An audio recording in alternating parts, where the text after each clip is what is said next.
Selamat datang di channel kami, You Backpacker. Teman-teman yang berencana pengen liburan ke Amerika, pasti pernah dengar selentingan susahnya dapat visa Amerika. Well, kali ini kami mau berbagi tips untuk mendapatkan visa Amerika berdasarkan pengalaman kami. Sebelum kami menceritakan pengalaman kami mendapatkan visa Amerika, subscribe dulu ya channel ini dan jangan lupa like dan komennya juga ya. Salah satu negara yang pengen banget aku jelajahi adalah Amerika Serikat. Karena Amerika merupakan negara dengan perekonomian terbesar di dunia dengan perusahaan teknologi yang terkemuka seperti Apple, Google, Microsoft, dan lain-lain. Termasuk juga brand-brand fashion ternama banyak berasal dari sini. Seperti Nike, Coach, Michael Kors, Levi's, dan lain-lain. Selain itu, mungkin juga terpengaruh kebanyakan nonton film-film Hollywood. Jadi pengen melihat langsung negaranya. Apalagi Pak Su pernah berjanji akan membawaku jalan-jalan ke negara Paman Sam ini. Mulailah kami melakukan persiapan pembuatan visa Amerika. Sebelumnya, kami memang pernah mendengar bahwa pengurusan visa Amerika ini gampang-gampang susah. Karena selain banyak yang visanya disetujui, banyak juga yang visanya ditolak. Jadi harus ekstra hati-hati membaca persyaratan dan mengisi form DS-160 secara online melalui situs ini. Di sini, kita akan diminta upload pas foto 5x5 dengan latar belakang warna putih. Setelah mengisi, lalu akan dapat nomor virtual account untuk pembayaran biaya pembuatan visa yang kami bayar melalui CNB Niaga. Setelah melakukan pembayaran, kita kemudian melakukan pengajuan jadwal wawancara visa. Untuk pengajuan jadwal wawancara visa ini, kami memilih sendiri tanggal dan jam yang kami inginkan sesuai dengan tanggal-tanggal yang tersedia. Kemudian, konfirmasi janji temu wawancara visa tersebut kami cetak atau print. Tibalah hari wawancara visa. Kami pergi ke Embassy of America di Merdeka Selatan dengan membawa dokumen utama, yaitu print out konfirmasi janji temu wawancara visa, paspor asli, bukti pembayaran visa, dan pas foto 5x5. Selain itu, kami juga membawa beberapa dokumen lain untuk jaga-jaga seandainya diperlukan, seperti kopi kartu keluarga, kopi rekening koran 3 bulan terakhir, dan surat keterangan karyawan dari perusahaan. Kami parkir mobil di stasiun Gambir, terus jalan kaki menuju ke embassy. Kami tiba 20 menit sebelum jam wawancara dan langsung masuk ke antrian para pemohon visa yang lainnya di luar halaman kedutaan.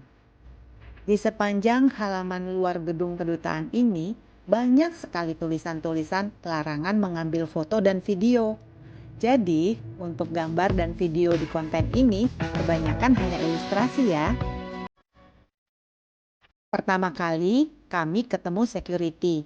Kemudian, kami memperlihatkan jadwal jam wawancara dan langsung diarahkan oleh security masuk ke dalam antrian ke petugas pertama. Kemudian, oleh petugas tersebut, kita diberitahukan hanya membawa dokumen paspor, print out jadwal wawancara, pas foto 5x5. Sedangkan dokumen lainnya dan HP bisa dititipkan.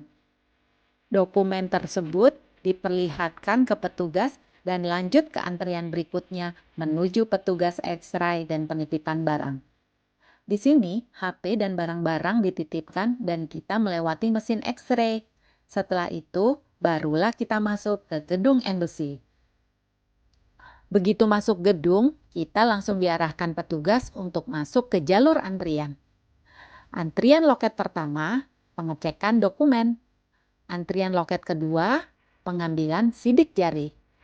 Dan antrian loket ketiga adalah wawancara. Ini adalah bagian yang paling menentukan dalam proses pengajuan visa kita. Saat wawancara, ada 4 loket. Kita diwawancarai secara terbuka.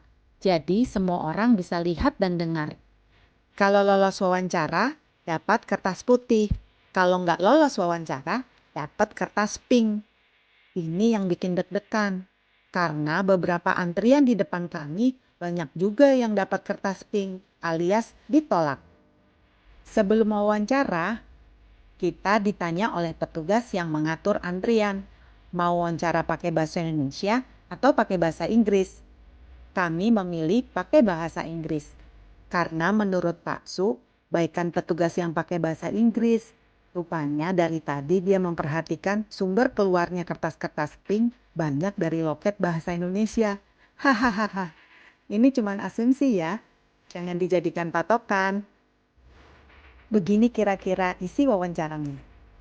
Selamat pagi. Jawab, pagi. Sudah pernah ke Amerika? Jawab, Pak Su, sudah.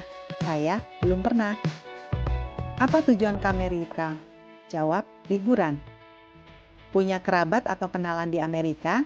Jawab, tidak. Sebelumnya pernah ke Amerika Selatan dalam 5 tahun terakhir? Jawab, pernah ke Peru dan Brazil. Ngapain di sana? Jawab, liburan. Kerja di mana? Jawab, perusahaan transportasi feri. Punya berapa kapal di perusahaan kamu? Jawab, lebih dari 150 kapal. Berapa lama akan tinggal di Amerika? Jawab, 2 minggu. Dan wawancara singkat ini ditutup dengan, selamat, visa kamu disetujui. Selamat berlibur. Sambil menyodorkan kertas putih. Alhamdulillah. Jujur ya, seumur-umur ngurus visa sendiri, baru kali ini ngerasa deg-degan banget.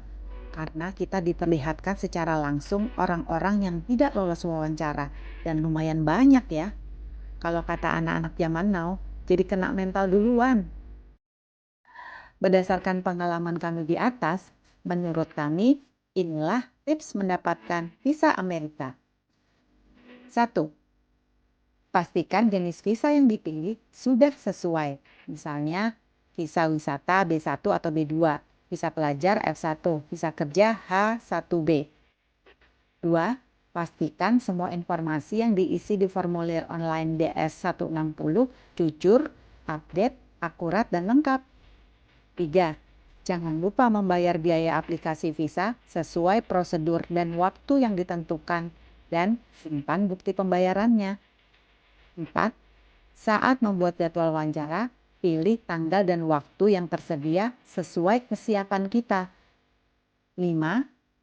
Lengkapi semua dokumen pendukung yang diperlukan, seperti paspor yang masih berlaku, foto sesuai spesifikasi visa Amerika, konfirmasi DS-160, bukti pembayaran visa, surat undangan jika ada, bukti keuangan, rekening bank, slip gaji, dokumen pendukung lainnya tergantung jenis visa, surat kerja, surat penerimaan universitas, dan lain-lain. 6. Datang tepat waktu, serta berpakaian rapi dan sopan saat wawancara. 7. Bersikap tenang dan percaya diri dalam menjawab pertanyaan. 8. Menjawab semua pertanyaan dengan jelas dan jujur sesuai dengan keterangan yang diisi dalam formulir DS-160. Jawaban yang tidak sesuai dengan isi yang dalam formulir DS-160 akan membuat petugas ragu-ragu dan bisa menyebabkan pengajuan kita ditolak. Yakinkan petugas konsuler bahwa kita memiliki alasan kuat untuk kembali ke Indonesia setelah kunjungan ke Amerika, seperti pekerjaan tetap, keluarga, atau aset di Indonesia. Itulah tips dalam mendapatkan visa Amerika. Selamat berjuang dan semoga beruntung seperti kami.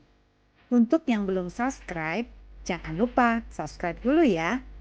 Dan untuk cerita-cerita seru pengalaman backpackeran kami ke Amerika selanjutnya, ikuti terus ya channel ini.